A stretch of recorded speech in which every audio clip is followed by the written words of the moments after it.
Assalamualaikum warahmatullahi wabarakatuh. Dengan menonton video ini, berarti teman-teman setuju untuk mendapatkan manfaat yang sangat berlimpah. Sehingga tonton video ini sampai selesai. Jangan sampai teman-teman menyesal di akhirat nanti. Kita lanjutkan materi selanjutnya dengan penuh riang gembira dan tidak ada sekat di antara kita.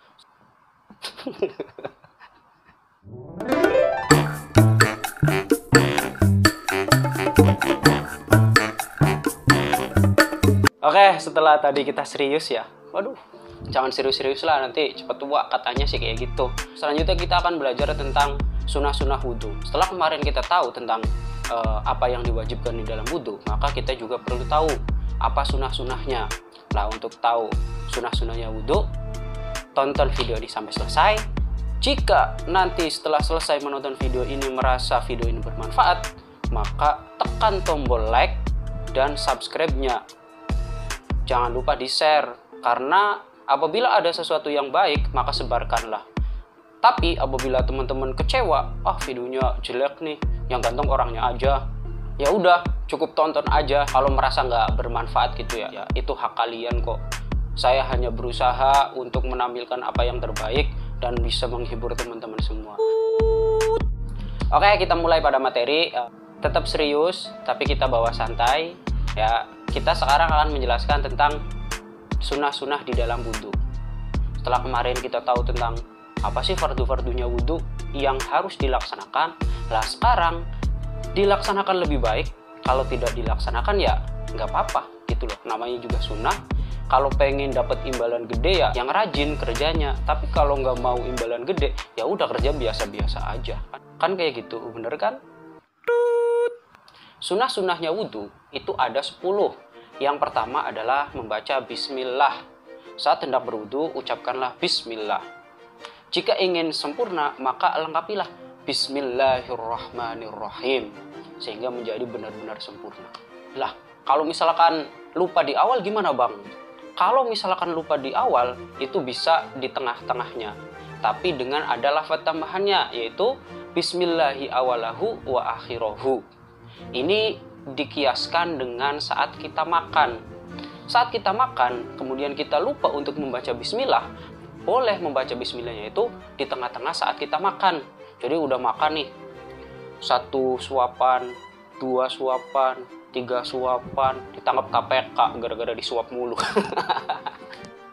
Udah makan 1 suapan, 2 suapan, terus baru inget, lah saya belum baca bismillah nih. Jadi gimana ya? Solusinya adalah membaca bismillahi awalahu wa akhirahu. Ini sesuai dengan hadis Nabi yang berbunyi, "Idza akala ahadukum fadhkurismallaha ta'ala, fa inna siya ayyadhkurasmallaha ta'ala fi awalihi, falyaqul bismillahi awalahu wa akhirahu." Itu dalilnya. Jadi wudhu dikiaskan dengan saat kita makan, bahwa ketika makan kita kemudian lupa membaca bismillah, di tengah-tengahnya pun boleh. Ingat di tengah-tengah makan, kita belum baca bismillah, yaudah bismillahi awalahu wa akhirahu. Sama seperti wudhu, sunnahnya wudhu itu membaca bismillah di awal. Ketika lupa di awal, maka di tengah-tengah juga boleh bismillahi awalahu wa akhirahu. Dan membaca bismillah ini juga disunahkan bagi orang yang berwudhu karena kesunahan, yaitu ketika sunnahnya mandi wajib. Ketika orang mau mandi wajib, kan disunahkan untuk berwudhu. Lah, berwudhu seperti ini juga disunahkan untuk membaca bismillah, tetapi dengan niat zikir. Karena apa? Orang yang sedang junub, baik itu karena mimpi basah ataupun karena selesai dari haid, selesai dari nifas, itu tidak boleh membaca Al-Quran. Ya, jadi sunahnya itu jika sebelum selesai wudhu, maka masih disunahkan untuk membaca bismillah. Jika wudhunya sudah selesai, maka kesunahan membaca bismillahnya itu sudah selesai. Ya iyalah, masa wudhunya udah selesai tapi baru baca bismillah, kan aneh. Sama kayak orang niat ngambil kesunahan mau Jumatan mandi, tapi mandinya nanti aja setelah sholat Jumat, kan lucu ya. Kan kayak gitu. Jadi sebelum selesai wudhu masih disunahkan untuk membaca bismillah, tapi kalau wudhunya sudah selesai, ya tinggal mengucapkan alhamdulillah dan doa. Sunahnya wudhu yang kedua, mencuci kedua tangan sampai pergelangan.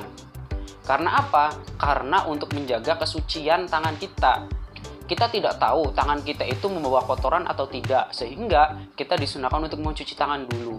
Hal ini dilakukan supaya kita itu menjaga kebersihan. Walaupun kita yakin bahwa tangan kita itu suci, tidak terkena kotoran ataupun najis, tetap disunahkan untuk mencuci tangan. Apalagi jika kita itu bangun tidur. Karena ada hadis yang mengatakan seperti ini. Idza staiqadha ahadukum min naumihi fala yaghmis yadahu fil ina'i hatta yaghsiluha thalathan fa innahu la yadri aina batat yadah. Artinya, ketika salah satu dari kalian itu bangun dari tidur, maka jangan celupkan tangan kalian kepada air kecuali setelah mencucinya 3 kali. Karena kalian tidak tahu tangan kalian saat tidur itu memegang apa gitu. Jadi saat kita tidur itu kita nggak tahu tangan kita itu mana gitu loh, bisa ke sini, bisa kemana-mana lah pokoknya kayak gitu. Jadi tetap disunahkan untuk mencuci tangan walaupun kita yakin bahwa tangan kita itu suci, bersih, itu tetap disunahkan mencuci tangan. Kemudian sunahnya wudhu yang ketiga adalah berkumur-kumur. Itu setelah kita membaca bismillahirrahmanirrahim, kemudian mencuci tangan, kita berkumur-kumur. Maksudnya berkumur-kumur adalah meratakan air ke dalam mulut. Nah, dalam berkumur-kumur ini kalian boleh menentukan pada 2 pilihan. Apakah airnya itu mau ditelan atau mau dibuang. Tetapi yang lebih utama adalah dibuang. Jika kalian ingin lebih sempurna lagi dalam berkumur-kumur, maka masukkanlah jari telunjuk kiri kalian ke dalam mulut supaya untuk membersihkan yang ada di gigi, yang ada di gusi dan sebagainya kayak gitu. Kemudian sunnah yang keempat itu hampir sama dengan berkumur-kumur, yaitu memasukkan air ke dalam hidung. Itu karena apa? Karena memasukkan air ke dalam hidung itu sangat baik untuk menjaga kesehatan, untuk membersihkan kotoran-kotoran yang ada di dalam hidung sehingga memperlancar pernafasan. Tetapi sunnah yang keempat ini bisa jadi dimakruhkan ketika kita dalam keadaan berpuasa. Karena apa? Karena ada kekhawatiran bisa langsung masuk ke dalam perut sehingga membatalkan puasa kita. Nah, sama seperti berkumur-kumur, kalian punya 2 pilihan. Apakah air yang sudah kalian hisap ke dalam hidung itu mau dimasukkan ke perut atau mau dibuang? Lah, ketika kalian buang, lah itu yang lebih utama. Kemudian yang kelima, sunnahnya wudhu adalah mengusap seluruh kepala. Nih, kepala semuanya digusap. Kemarin kita kan sudah belajar bahwa dalam mazhab Syafi'i itu 1 helai rambut pun yang kita usap dengan air, kita ambil air. Air, kemudian tempel. Itu dalam mazhab Syafi'i itu sudah diperbolehkan, dalam artian sudah sah sebagai fardunya wudhu. Tetapi disunahkan untuk meratakan air ke seluruh kepala. Mengusap seluruh kepala itu disunahkan. Nah, karena apa? Supaya kita keluar dari khilaf ulama. Karena ada 2 mazhab yang mewajibkan untuk mengusap seluruh kepala, yaitu Imam Maliki dan Imam Ahmad bin Hambal. Di mana Imam Maliki adalah guru dari Imam Syafi'i dan Imam Ahmad bin Hambal adalah murid dari Imam Syafi'i. Makanya enak banget kan perbedaan, mau ngambil Imam Maliki ya sok, mau ngambil Imam Syafi'i ya sok. Kemudian sunnahnya wudhu yang keenam adalah mengusap telinga, zahiron wa batinan, baik bagian luar maupun dalam. Tata caranya yaitu adalah dengan menggunakan jari telunjuk untuk membersihkan bagian dalam dan jempol untuk membersihkan bagian luar dengan bersamaan. Jadi kita dua-duanya. Kemudian sunnahnya wudhu yang ketujuh adalah menyela-nyelai jenggot yang tebal, menyela-nyelai jari tangan, dan menyela-nyelai jari kaki. Sudah dijelaskan bahwa ketika seorang yang jenggotnya tebal, itu tidak wajib untuk mendatangkan air sampai ke kulit. Cukup dohir jenggotnya saja. Tetapi disunahkan untuk disela-selai. Jadi kita ambil air, kemudian kita gini-giniin, sehingga air itu berusaha untuk sampai ke kulit. Walaupun itu tidak diwajibkan, tetapi alangkah baiknya untuk dilakukan. Karena setiap anggota yang terkena wudhu, insya Allah nanti di akhirat akan bercahaya. Sehingga disela-selai supaya sampai kulit. Gitu loh. Walaupun tidak diwajibkan, tetapi disunnahkan. Tidak hanya pada jenggot, juga pada sela-sela jari. Sela-sela jari, baik tangan maupun kaki. Sela-sela jari tangan itu dengan cara kita menggegamkan seperti ini, sehingga semuanya akan terkena. Jadi semuanya akan terkena rata gitu. Kalau di kaki, dengan cara jari kelingking itu mulai menggosokkan pada sela-sela jari kelingking kaki kanan. Misalkan ini kaki kanan nih, saya mau ngangkat kaki kan juga kan gak enak kan, masa kaki saya, peti saya gede kan kelihatan kan gak enak. Misalkan ini kaki, ada jempol kaki, telunjuk kaki, udahlah pokoknya itu.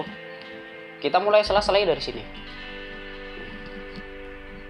Bersihin, terus. Kemudian, misalkan ini tangan kiri ya, jadi tetap menggunakan tangan kiri. Pada kaki kiri kayak gini. Soalnya mau nyontoin susah. Ini tangan kiri ya, tangan kiri tetap kayak gini. Ingat, ini ceritanya sela-sela jari kaki, bukan tangan. Nah, sela-sela kayak gini. Itu adalah sunnah yang ke-7. Sunnahnya wudhu yang ke-8 adalah mendahulukan yang kanan daripada yang kiri. Yaitu anggota-anggota yang mudah untuk didahulukan kanan dan kiri. Seperti contohnya tangan dan kaki. Adapun kayak contohnya misalkan kayak di telinga, maka tidak disunahkan. Karena di telinga itu mudah untuk dilakukan oleh dua tangan. Sedangkan kalau kedua tangan, misalkan langsung dua-duanya dibasuhkan susah aja. Jadi disunahkan mendahulukan kanan dan mengakhirkan yang kiri. Baik di tangan maupun kaki. Kemudian sunnahnya wudhu yang ke-9 adalah mengulang sampai 3 kali. Jadi membasuh muka sampai 3 kali, membasuh tangan sampai 3 kali, mengusap rambut sampai 3 kali, membasuh kaki sampai 3 kali. Itu disunahkan. Kemudian sunnahnya wudhu yang ke-10 atau yang terakhir adalah mualah. Mualah ini artinya secara langsung antara anggota satu dengan anggota lain itu tidak dipisahkan oleh jarak.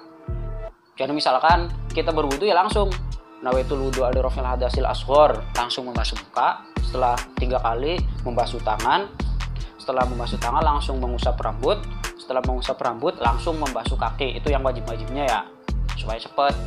Jadi tidak ada jarak yang lama antara anggota satu dengan anggota yang lain. Misalkan saya berwudhu nawaitul wudhu ali rafil hadasil asghar fardhu lillahi ta'ala. Udah saya mainan HP dulu, mau lihat YouTube, mau lihat videonya Bang Uni Gojali gitu. Itu nggak bagus. Karena yang disunahkan adalah mualah. Nggak etis juga lah, masa ya wudhu baru mukanya dulu, baru kemudian mainan HP atau kemana gitu, kemudian baru lanjut ke membasuh tangan. Habis membasuh tangan, udahlah nanti dulu mengusap kepalanya, kan bikin capek ya. Kalian kok mau sih dibikin capek? Udahlah jadi langsung aja. Jadi sunnahnya itu adalah mualah, nggak boleh diputus-putus. Antara fardu satu dengan fardu yang lain itu langsung dilaksanakan. Oke, demikian yang bisa saya sampaikan.